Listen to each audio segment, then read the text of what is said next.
Hedge Tube Dwellers, we're bringing it on back now to Starcraft 2. An ESL tournament playoff where HasuObs faces off against Delphi in a best of 5 in which 2 games have come and gone. Both being wins for the Protoss player. Hasu sees himself in a nice position to go ahead and close this out. For Delphi, everything hinges on this one game. If he's in the playoffs, I don't know, if he's in the winners bracket, then maybe he has a chance to still drop to the losers and end up in the semifinals or the finals, depending on how the brackets come together, depending on how the tournament's structured. Hasu's going to deviate. Game number 1, game number 2, Hasu built his pylon in base with a gateway and cyber core. Game 1, 2 gas. Game 2, 1 gas. And got the expansion later. This time, the pylon's going on the natural. Hasu means to get the expansion out fast. Now, I made a musing in game number 2 that Delphi did the same build both times. And I figured it was probably because Hasu was doing a gateway build. It was probably Delphi's opener to that gateway build. Let's see. In this game, now that Hasu's switching it up, and it looks like he's going to do a Forge, likely a Nexus first into Forge opening. Let's see if Delphi sticks gasless for a little longer and gets out to a third base. And let's see, even more so, exactly when these scout timings come together. It looks like if he doesn't see the base fast enough, he might just do this gas anyway. Little drone on probe action over here. Probe wanted some action until it became a, what was that, a 5-way? That was a little too much for him. Was it like a menage a pinta? No, that's mixing 2 languages. Definitely not the case, but still enough to force the probe out. He's going to do his little micro. How long is he going to block it? That's the question. It's becoming reminiscent of Delphi in game number 2, where he used a drone to keep a probe from putting down the Nexus until Hasu got a Zealot out. The hatchery will eventually go down. No gas, and Delphi has seen it. He's got the Overlord at the front. He sees a Forge going down and a Nexus. The timing of this Nexus makes me think that it was first. I'm pretty sure. No, actually 30 seconds. I know the probe doesn't take long, or the Forge doesn't take long to build. 45 seconds. Yeah, I think actually the Forge went down first. Interesting. So Hasu keeping it safe. He's going to put down a gateway after the cannon. Everything's going to be all hunky-dory here for any number of Zerglings Delphi feels like building. The answer to that question is 1 pair. Just 1 pair of Zerglings. He is going to find the scouting probe of Hasu. He's got no way at this point to know that that's the only probe out on the map, but generally it's a safe bet because the Protoss wouldn't be moving a probe out to do his proxies now anyway. If he had 2 probes out on the map, that would actually detract from how well his income came together. And it would detract from how quickly the push could happen. Small amounts.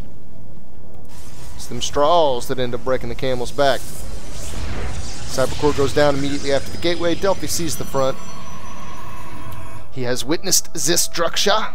He knows there's going to be a little 1-by-1 choke right here that a Zealot could sit in, or that a probe could sit in and block him out.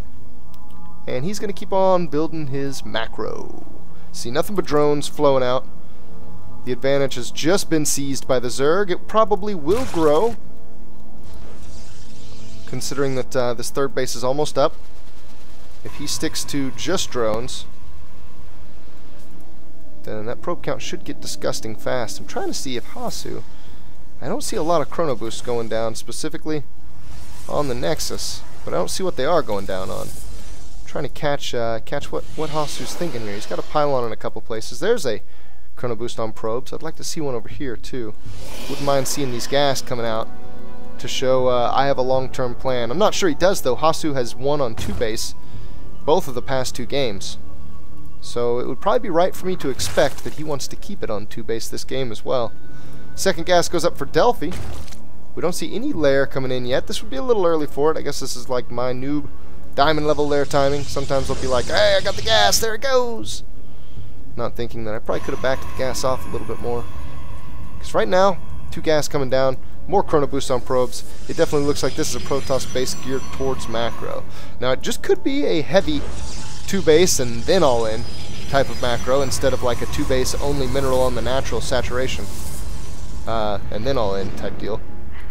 He does have a robotics facility again, so look for it to be something immortal centric. I wouldn't expect to see him sprint straight towards Colossi. There could be a warp prism involved again. He's going to go observer first. I think I would expect if it was a warp prism that it would come out first. He's also going to use his mothership core to try to shut down a little bit of the map vision Delphi has. Delphi's going to poke at the front again, not really see anything. He did see that a forge was researching. No chrono boosts on it though. Isn't going to indicate any certain timing. Delphi's going to keep on stepping up in this drone count. We see it's now 54 to 43. Pretty much right where a Zerg wants to be.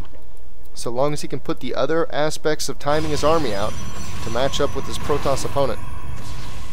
3 more gateways in the corner. A forge, a second forge in the Twilight Council. Okay, and Delphi's going to see a gateway and a pylon, and then he's going to see the forge in the Twilight.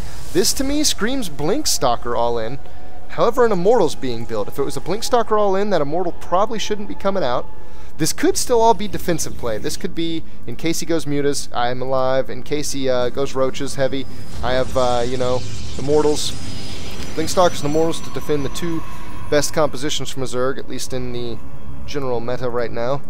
And maybe he just wants to try to get a little bit of forces out and then put a 3rd base up. I don't know though. The second forge, I guess it wouldn't be a timing since he's getting armor. He's getting kind of an odd timing. Delphi is going to turn this against him actually.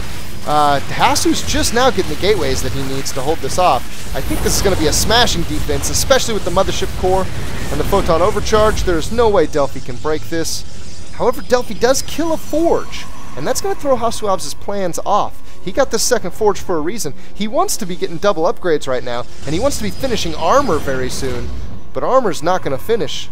Mothership core taking a little aggression out on the fleeing Roaches. This armor's not going to finish as quick as Hasu wants it to. Now he's going to get the forge a little bit closer to the natural. He's going to buy another gateway, and I think he is going to turn this into a 3rd base. So we might have our first macro game on our hands, and I've got to say, that makes me really happy. The games could go drastically different, being that the first 2 games ended with the Protoss still on 2 base. Delphi now has a chance to show some of the other aspects of his game, and sometimes, Zerg players especially, there's a notable difference between how well they can play in the early game and how well they can play in the late game. Zerg race just kind of works for multiplying numbers of bases and number of income, number of production. Hasu's still taking his sweet time here. This could still be an all-in. There's 4 more gateways. Never mind. This is going to be a 2 base. He's going to go way, way hard. No! The Nexus does go down. Honestly, with those gateways coming up before the Nexus, I could still see this Nexus getting canceled right when these gateways finish. He's not protecting it at all. Well, I guess he kind of is. He's close. Yeah, no. No, maybe this is going to be a 3rd base. I'm a little reserved now, though. I was all excited to step into the mid, maybe even late game. Not so sure now. I think it could go. No, he's fortifying. Photon cannons, even he means to keep it. Protoss is moving up to 3 base and increasing his production. Though a little early, increasing his production to meet the soon-to-be capabilities of his income. And this is a nice map for this, although nice Zealot position. Delphi's going to try to get around. The Zealot's going to stop it from happening. A lot of force fields coming out from HasuObs. It's going to trap some Zerg. Mid-map, Delphi's in a little bit of trouble. This could be turned into an attack. And that's exactly what HasuObs is thinking. He's got 3 Immortals. He's got a ton of sentries. And because he's been doing this slowly, the sentries have a lot of energy. Delphi, though, has all the economy a Zerg could dream for. He's got 81 drones. He's got 8 gas. He's getting Hydralisks and Roaches. He's also getting upgrades for both.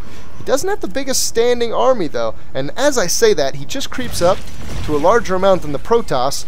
So this should all come down to execution. And honestly, the technology that's in play right now, being the 2-1 upgrades against the 1-0 upgrades, and the sentries against just raw meat and damage, should favor Hasu. If he can tailor the engagement to fit him. And here's how he's going to do it. He's going to cut off a lot of the Zerg army with force fields. He's going to pull his army back and together to get them to clump and get them to reposition and get them to fight together against smaller amounts of Zerg at a time.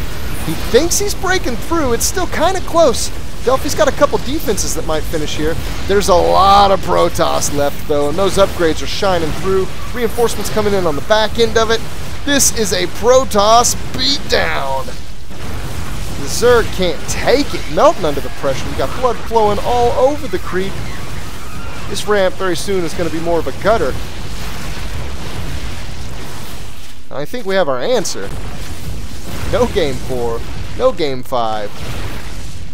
Just a quick 3-0, and Hasu takes it. Now it's just some brutalization of drones. Oh, the poor drones. Run, little drones. It doesn't matter. You're going to die anyway. There's Protoss stuff everywhere. Looks like there's a wannabe drone counterattack. They're going to go infest the base or something. So, moving on in this tournament. Imba Delphi yells in anger, and Hasu, probably with a shit-eating grin, stands out the rest of the game and lets his guys attack. Okay, so, well, there's one best of 5 down in the playoffs of this tournament. I'm not sure that I'm going to cast all 4 best of 5s, but I expect that this was not the finals, and that this means that HasuObs moves on to either the semi or the finals. Hopefully this wasn't the semi, and we see some other one where Delphi's in it and winning, obviously, to get to this one. I don't know, but we'll see. I'll cast something else. Maybe I'll try to cast the other HasuObs game. Let's see if we can just follow him through this ESL tournament. That's going to be it for this video. Thanks for watching, fellas. Stay tuned. As always, more content should be coming right up, hopefully at a better pace than it has been over the last week.